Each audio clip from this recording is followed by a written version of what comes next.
Edgar Davids' legendary glasses, Petr Cech and that helmet, David Beckham and those sleeves. Everybody remembers them, but not many people know why they wore outfits like this on a football field. Luckily for you, we're here to help.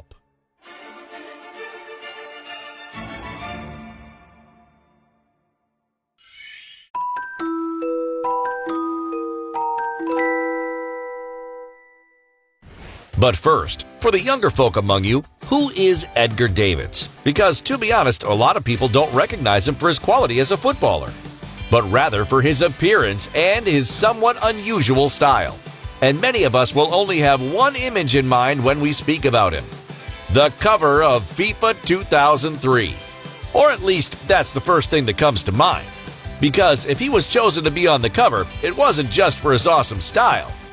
Edgar Davids was one of the best defensive midfielders of his generation. In terms of technique, he was incredibly gifted. And in terms of physical form, he was off the scale. He was so driven on the pitch that he earned himself the nickname the Pitbull.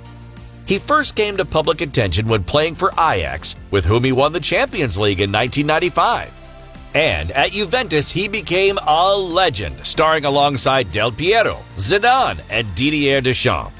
But in 1999, his career almost came to a tragic end. Edgar Davids learns that he has glaucoma, an eye disease that causes scarring on the optic nerve and leads to a gradual loss of sight. And sight is one of the most important senses for a footballer. Without a swift surgical intervention, the Dutchman will never be able to play again. Luckily, he was operated on just in time and was able to carry on playing football. But in order to preserve his vision, Edgar Davids had to wear special glasses.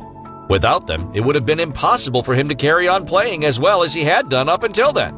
But you remember what I said just a moment ago? Edgar Davids was off the scale. Wearing glasses didn't affect his talent in any way. And what's even crazier is that they ended up becoming his trademark. Black, orange, blue. From now on, whenever people mentioned the name Edgar Davids, they knew exactly who he was. He didn't even need to have his name on the back of his shirt anymore. His eye disorder and the glasses he had to wear ended up making him one of the most iconic players of his generation. Thanks to his exceptional talent, his glasses were not even a handicap to him. Football fans saw them more as a fashion accessory. And they weren't completely wrong. A lot of people did like him because of his glasses. But the Dutch star is not the only player to have worn protective equipment, which ended up becoming part of their own personal myth.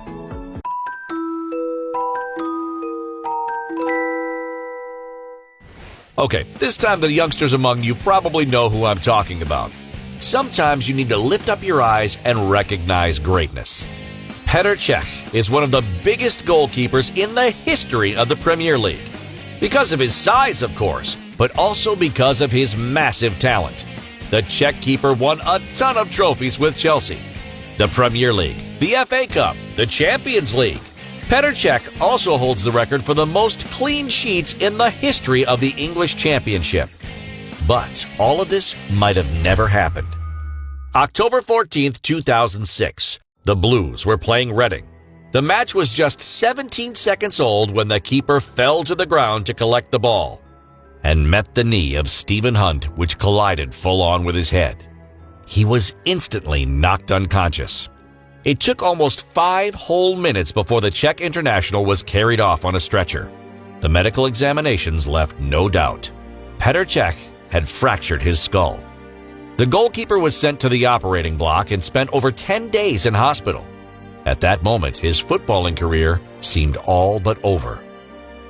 But the kid was determined to get back on the pitch. However, there was no way he could play again without some sort of protection. From now on, every time Petr Cech played football, he would have to wear a rugby helmet, because a second head injury would likely be fatal. I would be more confident if I had it off. If you like it or not, the helmet affects your surroundings.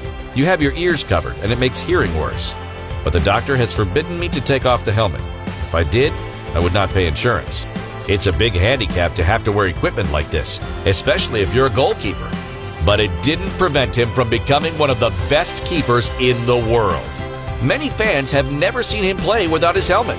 The object has become so legendary that it even appears in FIFA when you're negotiating his transfer.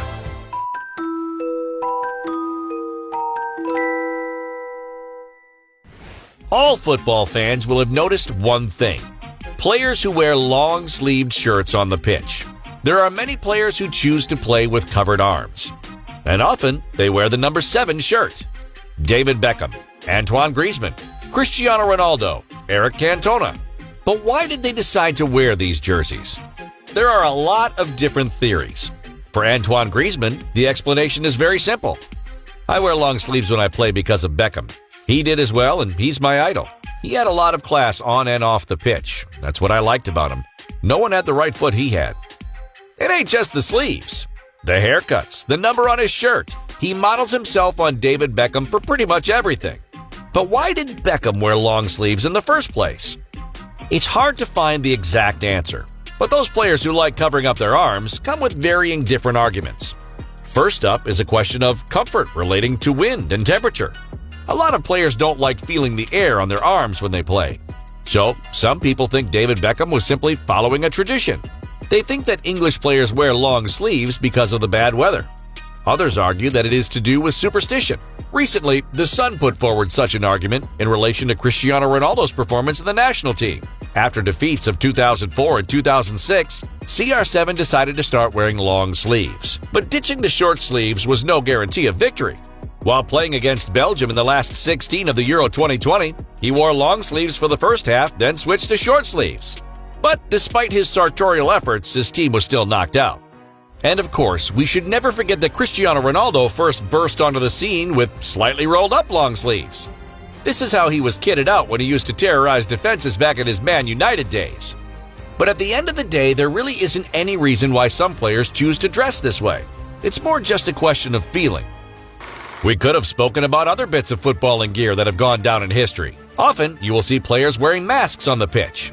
Antonio Rudiger is currently wearing one at the Euro, but other great players like Lewandowski, Sergio Ramos, or Fernando Torres have also worn them in the past. Or I could have told you about players who wear very high or very low socks. But it's up to you guys to tell me if this interests you or not. If you want a second episode where I reveal the secrets behind other legendary pieces of equipment, then let me know in the comments.